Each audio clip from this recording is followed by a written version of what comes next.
ಸ್ನೇಹಿತರೆ, ಖ್ಯಾತ ಚಿತ್ರಕಲಾವಿದ, ಸಾಮಾಜಿಕ ಹೋರಾಟಗಾರ ಹಾಗೂ ಕಟ್ಟಡ ವಿನ್ಯಾಸಗಾರ ಹಾಸನದ ಕೆ.ಟಿ. ಶಿವಪ್ರಸಾದ್ ಇನ್ನಿಲ್ಲ. ಚಿತ್ರಕಲೆಯೊಡನೆ ಅನೇಕ ಖ್ಯಾತನಾಮರಿಗೆ ಕಲಾತ್ಮಕ ಮನೆ ನಿರ್ಮಾಣ ಮಾಡಿದ ಹಿರಿಮೆ ಅವರದು. ಈ ಹಿನ್ನೆಲೆಯಲ್ಲಿ ವರ್ಷದ ಹಿಂದೆ ಅವರೊಡನೆ ವೈಡ್-ಆಂಗಲ್ ನಡೆಸಿದ ಸಂಭಾಷಣೆಯ ಆಯ್ದ ಭಾಗ ಇಲ್ಲಿದೆ. ಅಗಲಿದ ಹಿರಿಜೀವಕ್ಕೆ ಈ ಮೂಲಕ ಶ್ರದ್ಧಾಂಜಲಿ ಸಮರ್ಪಣೆ. ಸರ್, ನೀವು ಆರ್ಟಿಂದ ಆರ್ಕಿಟೆಕ್ಚರ್ ಕಡೆಗೆ ಹೊರಳಿಕ್ಕೆ ಏನು ಕಾರಣ?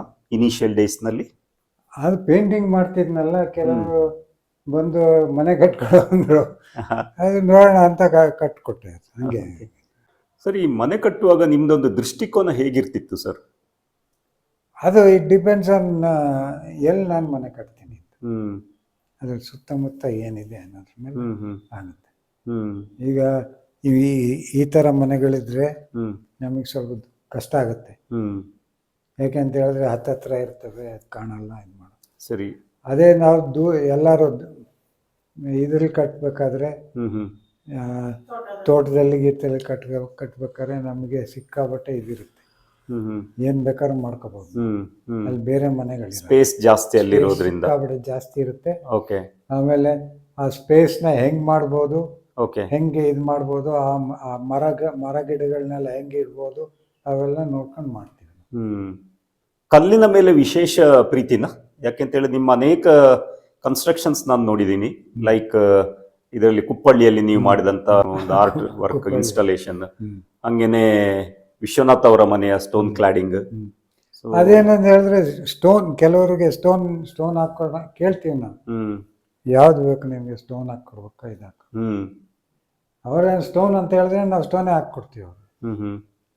ಅದರಲ್ಲಿ ಕೆಲವರೆಲ್ಲ ಸ್ಟೋನ್ ಅಕ್ಸೆಪ್ಟ್ ಮಾಡ್ಕೊತಾರೆ, ಇಲ್ಲಿರೋ ಬೇಡ ನಮಗೆ ಬೇರೆದು ಮಾಡ್ಕೊಡಿ ಅಂತ. ಅದ್ರ ಮೇಲೆ ಡಿಪೆಂಡ್ ಆಗುತ್ತೆ. ಓಕೆ ಸರ್, ಆರ್ಟ್ ಮತ್ತೆ ಆರ್ಕಿಟೆಕ್ಚರ್ ಇವೆರಡನ್ನು ಹೇಗೆ ತೂಗಿಸ್ಕೊಂಡು ಹೋದ್ರಿ ಸರ್ ತಾವು?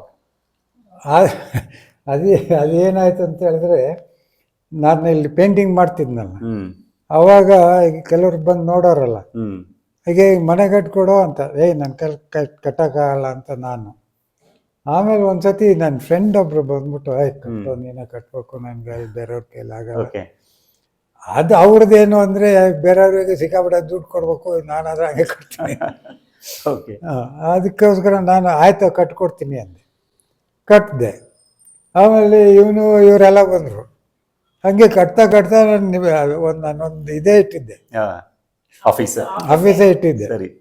ಸುಮಾರು ಮನೆ ಕಟ್ಟಿದ್ದೀನಿ, ಅದರಲ್ಲೇನು ತೊಂದರೆ ಏನಿಲ್ಲ, ಕಟ್ಟಿದ್ದೀನಿ. ಆಮೇಲೆ ನನಗೆ ಆಗಲಿಲ್ಲ, ನಾನು ಪೇಂಟಿಂಗ್ ಮಾಡಬೇಕು ಅಂತ ಬಿಟ್ಬಿಟ್ಟೆ. ಸೊ ಚಿತ್ರಕಲೆ ಬಗ್ಗೆನೇ ನಿಮಗೆ ಆಸಕ್ತಿ, ಒಲವು ಜಾಸ್ತಿ ಇತ್ತು? ಜಾಸ್ತಿ, ಈಗಲೂ ಅದೇನೆ.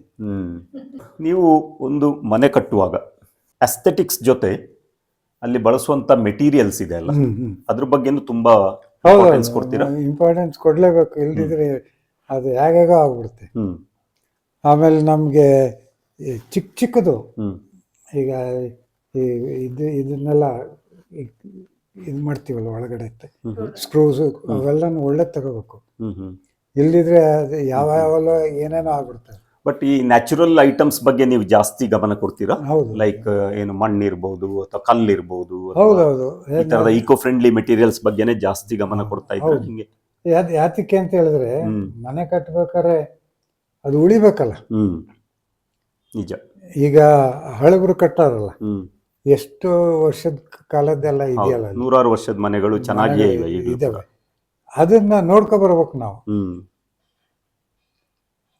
ಹೋಗ್ತಿದ್ದು ನೋಡಕ್ಕೆ, ಹೋಗಿ ನೋಡ್ಕೊ ಬರೋದು. ಸರಿ, ನಿಮಗೆ ನೆನ್ಪು ಮಾಡ್ಲಿಕ್ಕೆ ಸಾಧ್ಯ ಇದ್ರೆ ನೀವು ಹೇಳಿ, ನೀವು ಕಟ್ಟಿದ ಸುಮಾರು 70-80 ಮನೆಗಳಲ್ಲಿ ನಿಮಗೆ ತುಂಬಾ ಖುಷಿ ಕೊಟ್ಟಂತ ಪ್ರಾಜೆಕ್ಟ್ ಯಾವುದು? ಎಲ್ಲಾನು ಒಂಥರ ಖುಷಿ. ಅದು ಏನಾಗತ್ತೆ ಅಂತ ಹೇಳಿದ್ರೆ,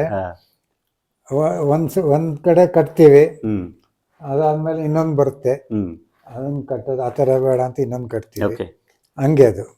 ಯಾಕೆ ಅಂತ ಹೇಳಿದ್ರೆ ಅದನ್ನೇ ಮತ್ತೊಂದು ಸಸಿ ಕಟ್ಬಾರ್ದು. ಅವ್ರು ಹೇಳ್ತಾರೆ, ಅದಂಗೆ ಕಟ್ಬಿಡಪ್ಪ, ನೋಡಿರ್ತಾರಲ್ಲ.